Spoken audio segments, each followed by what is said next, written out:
and we're probably going to spend an hour on it. It's going to be at least an hour. So, you know what I realize is that once we get into the big topic, we just stay on that big topic for the rest of the stream. And 5 hours later, I'm like, okay, it's over. So let's hit the small topic first. We're going to hit I know y'all want to hear everything about the X and, Drake shit. Like, we're going to talk about that. If y'all want to hop in and give y'all chime in or whatever, I definitely want that to happen. But I want to start small first, right? There's a bunch of other little small topics that I feel like we have probably neglected. Most of them you could probably find on my Instagram page. Thank you guys if you guys do follow me on my personal or the main Instagram. Obviously, congratulations to LeBron James. I'll start there. Congratulations to LeBron James. My bad, sorry. He broke the record for the most points in the NBA ever. He's had an illustrious career. I personally think, he's the best player I've ever seen. I didn't watch Michael Jordan in the heyday. I'm also a little bit biased. I have recency bias when it comes to sports a lot of times. And yes, you could argue it both ways. Like, for example, when it comes to basketball, like, my favorite player of all time was Allen Iverson when it came to basketball.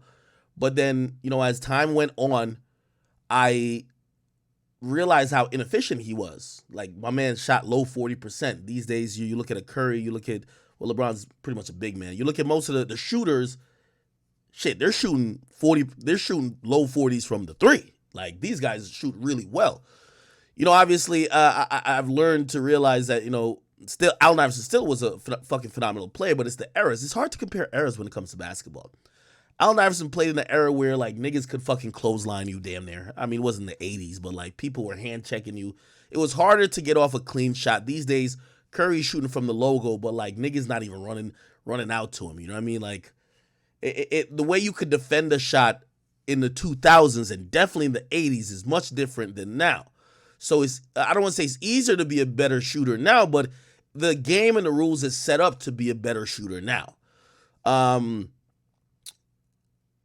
So I usually, when I think about players from yesteryear, or like, other, eras, it's hard for me to kind of like extrapolate how they would do in other what do you call it again? Other eras, because we only saw them in their era, right? I seen somebody recently they said, well, if Curry was playing in the 80s, he would only average 18 points. And they explained it brilliantly, and it made sense, right? If we could hand check him, like, every time he's running around 10 screens, he getting hit 10 times. So is he going to have enough wind? Remember, his ankle is fucked up. Is he going to have all of that to still be shooting like how he's shooting now? Probably not. But he lives in an era where the game is, and the rules are kind of more tailored to him, right? The reason why I give LeBron the best player to me of all time, I think LeBron could have existed in a physical league, and I think he's efficient now in a league that's more about, finesse and shooting and all that type of stuff. I think he's a multi-generational talent. It's hard to say when it comes to Jordan. Jordan obviously had a crazy mid-range shot. Dude could jump out the gym. Obviously didn't focus on the three-pointer that much, which now is a huge part of the game. Like, I think LeBron probably already took more threes than him, obviously, right? So, it's kind of hard to say, but if you ask me, watching LeBron James, I give him the GOAT status, man. I give him the GOAT status. And when I give him the GOAT status, I always say when we think about sports, there's a few different GOATs, in no matter what you talk about. There's a few different GOATs. Now, you might prioritize one or the other. To me, I think he's the best skilled player of all time. And when I mean skilled player, I don't even want to say by position, just overall. Like, he's say we have attributes: dribbling, shooting, post up, whatever, defense. I think overall, add all of his attributes together, the best skilled player overall. Is he the best winner? No. Look, Michael Jordan clearly is the better winner. And that's where, like, these conversations are pretty much just only for content. Because if you argue LeBron versus Jordan, what do you care about? Do you care about the rings? Do you care about the dominance? Like I've always said, like, if we think about dominance, Michael Jordan was never the most dominant player. it, like compared to other people. Like Shaq dominance compared to the rest of the league, and Michael Jordan's dominance compared to the rest of the league, or even shit like Kareem, like in his prime. Both of those players was shit on Mike in terms of dominance, but the best winner, the best complete winner, I think, is Jordan. The best just pure skill player, I'm going LeBron. Let me not say pure skill, but just for everything he has. That's why, like, yeah, he'll never have the amount of rings that Michael has, but like, shit, I really feel he could really do good in any era. So I give him a lot of credit for that. The conversation, did he pass Mike, is always going to happen. Obviously, the people who grew up watching him are going to say probably him. You know, shit, I remember, you know, my mom grew up watching Michael. Like, my mom literally had a poster of Michael Jordan fucking just like on the wall. So, you know what I mean? That conversation continues, but I give LeBron so much credit. By the way, I'm glad this moment happened. Kareem has been known as a hater for like the last like 5-10 years, trying to diss, trying to belittle LeBron James. We're living in an era where, you know, I think people kind of understand it now.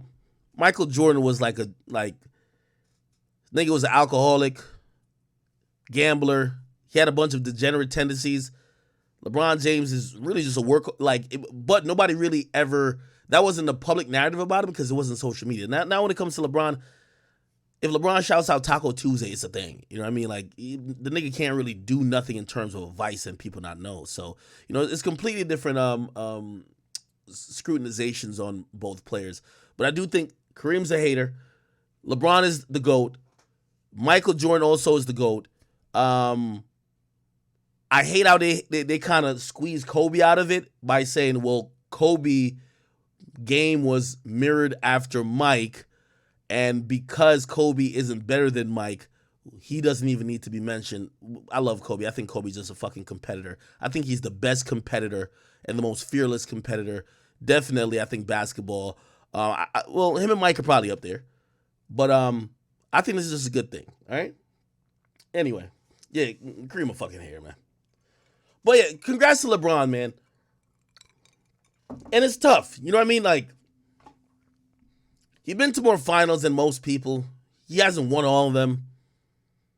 But shit, he went against some teams that, like, come on, dog. He went against a fucking team that everybody was shooting from the logo, my nigga. Like, come on, bro. Also, for everything that we've given to his teammates, we also have to realize how good LeBron was. First of all, we realize, like, no disrespect to D-Wade, but D-Wade's rocking dresses now. He had to win with that nigga. No disrespect, but we haven't heard about Kevin Love since, like, he left that nigga. And no disrespect, Kyrie got traded or left like 2-3 different teams. This nigga is discombobulated. You know what I mean? He over here think he's a black Hebrew. We don't know what's going on with these niggas. You feel me? So as much as people like, oh, LeBron had all this help, them niggas who he claimed to have help with, them niggas is just only catching L's or being forgettable or rocking dresses. So I just want to give my man LeBron some credit, give him his flowers. Mike is a tough act to follow, but as long as he's in the conversation, I think that's good enough. You know, you have to realize the thing with Michael Jordan, too, is that he was branded the GOAT. I mean, shit, the signature shoe helped solidify him. I mean, it's hard to kind of combat that legacy, but salute to LeBron, and I'm extremely proud of him, all right? And one of the reasons I'm extremely proud of him, I'm not like a LeBron James dick rider, but I love to watch history. You know what I mean? Like, there's some niggas who really never watched Jordan. They're going off like old tapes. I like witnessing history. I think we're making history every day. And, you know, for you guys who watch me and probably have grown up with me for the last 10 years, like, yo, Ak is the best content creator ever. And then there's going to be somebody who's going to be born in like 5 years who's going to watch somebody else, maybe on TikTok or some other shit. You feel me? And they're going to be like, Akademiks, what the fuck? No, this is the guy. And you got to let people, you know, what they're living and witnessing is just can't be duplicated. So, you know, everybody's going to have their GOAT. And that's why I think it's a great conversation. I hate that. I think only in basketball, they try to make it one unanimous GOAT. Like, it's just Michael. No, my nigga. Like, yeah, for y'all old-ass niggas, it's Michael. But for other niggas, they're watching a whole different game, man. Like, yo, Michael was not playing, like, in this type of NBA. So, it is what it is. All right. Can move on. Uh, couple interesting things. I was having a conversation. This is my man Boom. He came out here for a little bit. If you didn't watch, go, please. Go. Not right now. After the stream, go to Spotify. We dropped the podcast today, me and Boom. Just bantering, talked about a couple of topics. I really want to know your opinion on that.